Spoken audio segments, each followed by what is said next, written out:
Mapagpalang araw mga kataba. Pag ganitong hindi maganda yung panahon, maaga ako nagluluto. Kasi mahirap na baka mawala ng kuryente o ano kung ano man, nakaready na tayo. Tapos madali lang tong lulutuin natin. Meron tayong bawang, sibuyas, kamatis.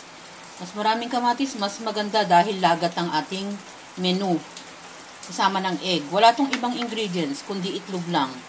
Ito naman yung kanyang ampalaya. Binabad ko na to sa asin. Mamayang konti lalamasin ko naman yan. Para hindi masyadong maselan tong nasa tabi ko na mahilig sa gulay. Lalong-lalo na sa ampalaya.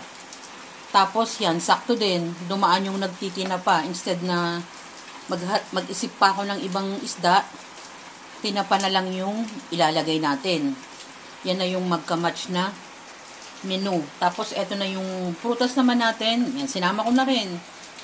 Avocado naman. Binigay naman tong avocado, marami to. Iba't ibang dessert ang gagawin ko dyan sa avocado na yan. Ganyan yung gagawin ni Mama Taba. Yan, ipiprito ko lang to. Alam niyo naman yung pagpiprito, hindi ko na yan masyadong ipatatagalin. Yun na lang paggigisa. Madali lang naman itong ating recipe. Lagat at tinapa. Nilagay ko na ng sabay-sabay yung ating bawang, sibuyas, kamatis. Tapos, yung kamatis, pinipress-press kong ganyan kasi pag lumambot na, saka natin i-press para mas malasa. Pag nagluluto naman ako ng lagat, mas gusto ko naman yung medyo nagmamantika. Ganyan yung ginagawa natin sa ating lagat. At kung gusto nyo lagyan ng pork, pwede rin. Tapos, ito namang ating ampalaya, nalamas ko na yan, nahugasan ko na. Ganun lang kadali. Naluto ko na yung ating tinapa. Naitabi ko na. Dito rin sa kawali ko na yan niluto.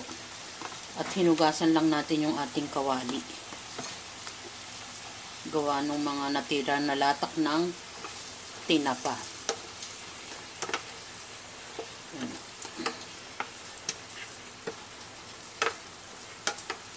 Haluin natin ng maayos para lumasa yung ibang ingredients.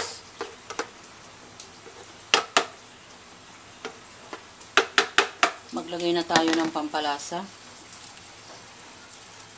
Konting salt na lang kasi may lasa pa yung gawa ng pinagbabaran.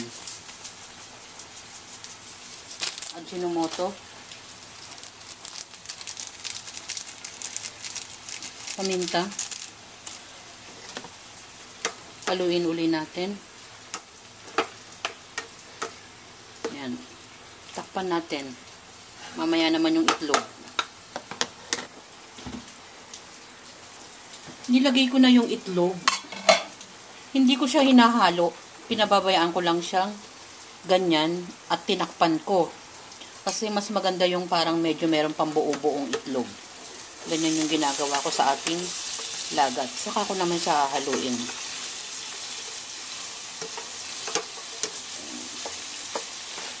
Hindi masyadong durog na durog yung itlog.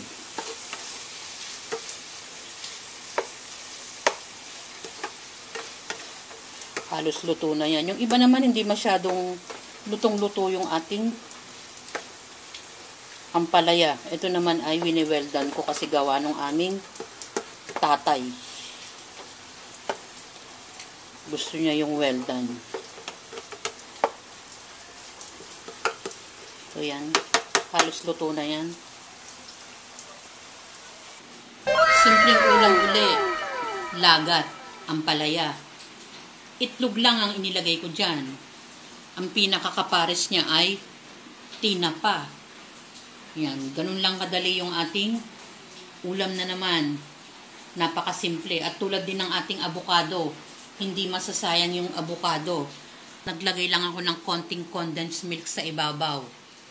Marami pa tayong pwedeng gawin na dessert sa avocado dahil marami pa kaming stock na avocado. Salamat sa nagbigay. Yan na yung ating mga simpleng pagkain. Enjoy, kumain, at maging masaya. Salamat sa panunood.